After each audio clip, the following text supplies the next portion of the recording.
So last week I moved my strawberries from 3 little beds that I've got in the back garden, and I moved them to another bed. I'll show you those in a minute. And I'm reconditioning the 3 beds that I left vacant. They've had strawberries in them for a very long time now, and the ground is very badly depleted in nutrients. So I'll show you how I'm making up some new raised beds, actually with wooden sides that have been there for, well, probably at least 12 years now, and still in pretty good condition. I've certainly got another 3 or 4 years life left in them.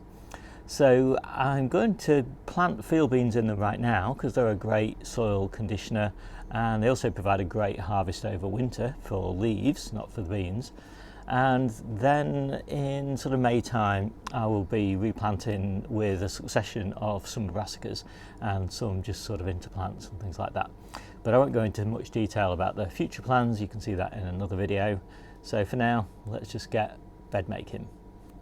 So I'm planting field beans today. These are one of my all-time favourite crops, especially for winter. They're one of the few things that will grow outside really successfully without any protection, although I suspect they would do better with a little bit of protection, and I might be experimenting with that later on in the year.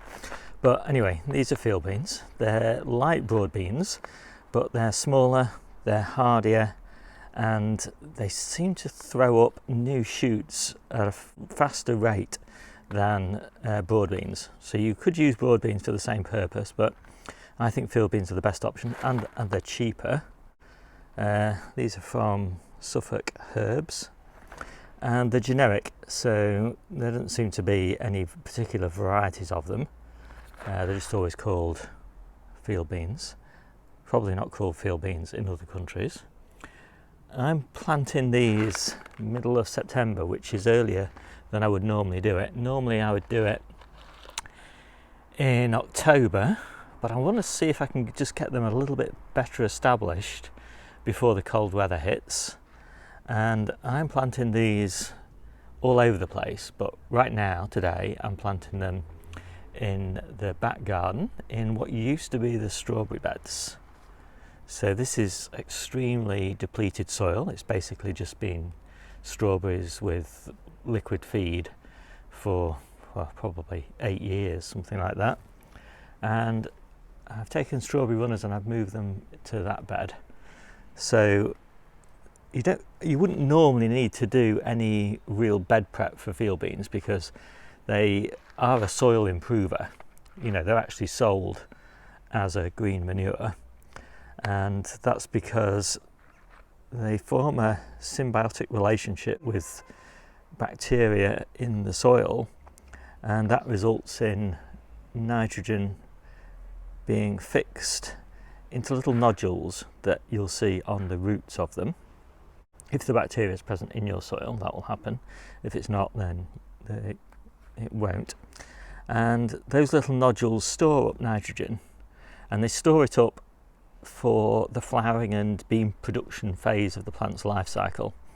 And then that nitrogen is released and absorbed into the plant and used to create flowers and beans. So if you harvest them before then that nitrogen stays in the soil, provided you leave the roots in the soil, which I do. So I'm going to give this soil a massive boost in terms of nutrients, and I'm going to do that by putting loads of this effectively worm compost. So this is a domestic veg waste compost bin, but it's been absolutely crammed full of worms. So I'm going to put that at the bottom, first inch basically, of each of these 3 beds. That's a pretty important step because that gives us enough space in this compost bin for all our vegetable waste over winter. It doesn't rot down very quickly over winter. So because these beds are also, as I said, very depleted, I've put 2 handfuls of bloodfish and bone in each of them, and that wouldn't necessarily be required if you were just starting with a bed that was more traditional, you know, so it was on pasture or something like, you know, lawn or something like that, where there's plenty of nutrients in the ground. This bed, in fact, was just built on top of this lawn last year. So this bed here has a huge rock in it, massive, impossible to move. without a digger or something in here, and it looks a bit like that. It just goes, it's a bit lower down in the ground, so this is going to be full to the top, and we'll see what I manage to grow on the rock. And most of the area around it is just this bit here where the rock is, so we'll see how that goes. And I'm putting well rotted horse manure in here, and I'm hoping for about 3 inches, a bit more in the rock bed. So this horse manure is very nicely rotted, and it's also quite lumpy. I like it lumpy. I like that these lumps of manure or compost are really tightly compressed together. They hold on to the water so well and hold on to nutrients, and the roots get into them, and they do really well. So you'll never find me sieving my compost, but a lump like that I will probably just crush that a little bit like that.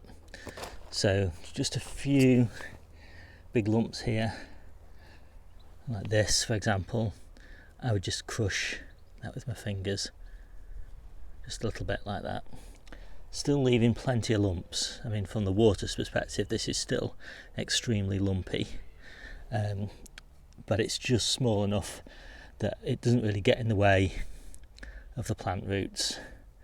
So I'll keep on doing that, and then I'll come back and I'll show you basically the finish that I'm going for. So I think that's about perfect. As I say, no sieve in sight here, nice big lumps, but not too big. And so what I'm going to do now is I'm just going to put the field beans on top of that, and then I'm going to cover them with 2 inches of compost.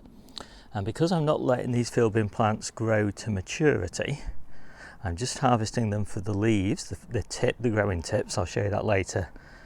I will plant them about 6 inches apart instead of 8. So there you go, hope you can see that. And just laying them out like this, it's a heck of a lot easier than planting them. So there we go, that's all done. And I just need some fine compost now to go over the top, just to settle into all little gaps in the rough compost. I'm just going to use this spent potato compost. So I've got to harvest the potatoes, but it's raining, so I'm going in.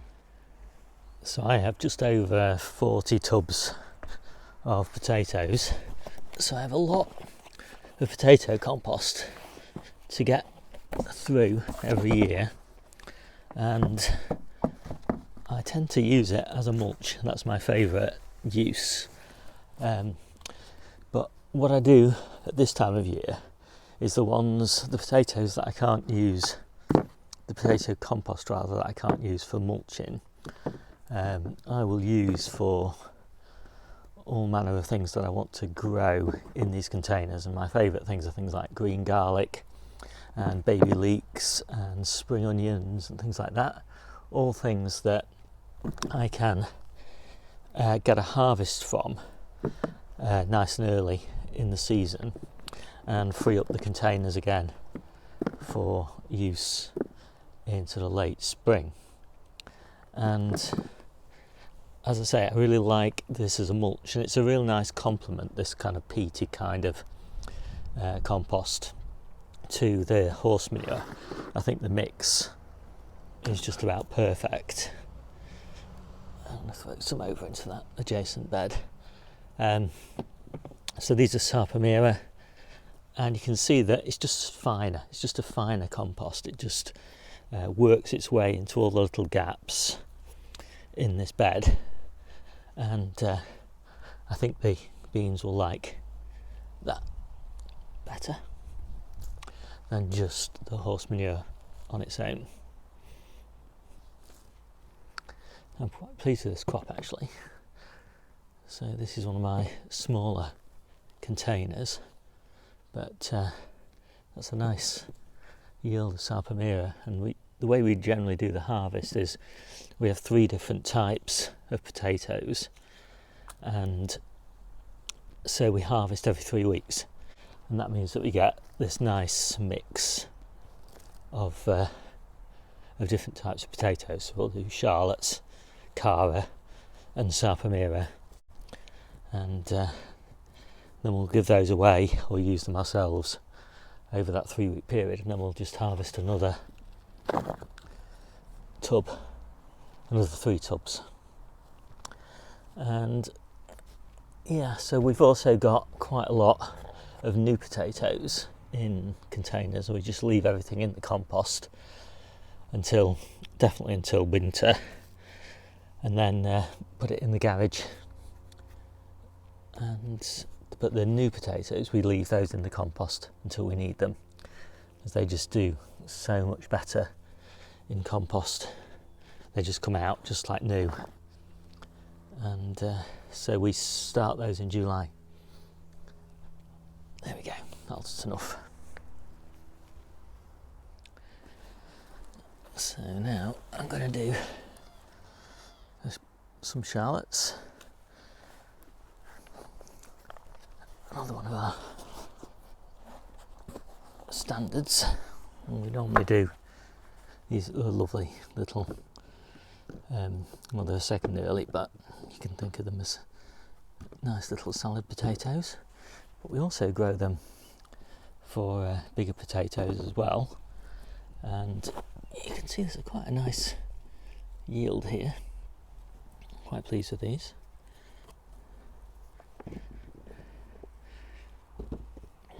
I don't eat potatoes myself, but Debbie really loves them, and all the kids love them as well. So it's really nice to grow a decent amount for family. And at a push I'd eat them, so if I needed to. I like roast potatoes much more than any other sort, but I'm not generally a big fan. I do like crisps, although I don't eat very many of those either.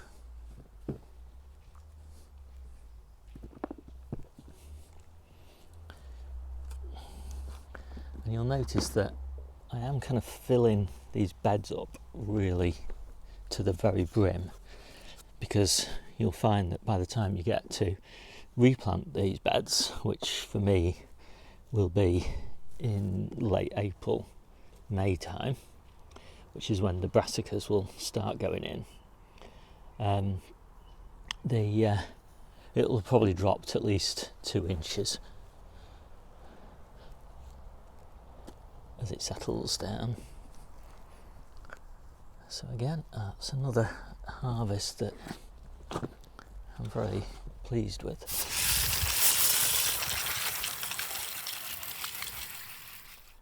So the best way to find out more about field beans is to go to the description of this video, or just type in gardening-ebook.info and you'll find my ebook. Now this ebook is free, but you can donate and support me if you want to. You'll find the details in the description of this video too. So scroll down anyway until you get to individual growing guides, which is just there. And then scroll down a bit more and you'll find field bean tips. And this is a pretty comprehensive guide to growing these little field bean tips. Kind of just introduce why you might want to grow them. Then there's kind of the key information at the top there, and then the contents list, and then loads of extra video content, as well as lots of extra textual content that goes through everything in fine detail. And a little harvest profile there, so you can see how much you'd expect to harvest for each of the months from each of the sowings. So I do go through my first earlies, my second earlies. I don't do an early main crop, but I do a main crop and a late crop. And then recommended varieties and how to sow in detail, different techniques for sowing. There's no need to prick out or pot on. Where to plant, how many to plant, spacing and all of that sort of thing. Feeding, watering, pruning, diseases, harvesting and all of that. So loads and loads of information. How to cook with them, etc. And how to remove them when you're finished with them. What to plant before them, what to plant after them. So a pretty comprehensive guide. Now there will, in a few days' time, also be associated videos and useful articles and all of that sort of thing. So that's what you'll find in all of my individual growing guides. And I should just point out that the ones in green are the ones I've written so far. And this is basically my autumn and winter kind of hobby. is writing these guides, and so I'm hoping to write them at about the rate at which I'm sowing things, and maybe a little bit faster. So yeah, please take a look at these and give me some feedback, because I want to know how useful these individual growing guides are, and if you're looking for any additional information that I'm not currently providing. So I hope you liked this quick video. My name's Steve, this is the Seaside Kitchen Garden and Allotment channel, and I'll see you soon.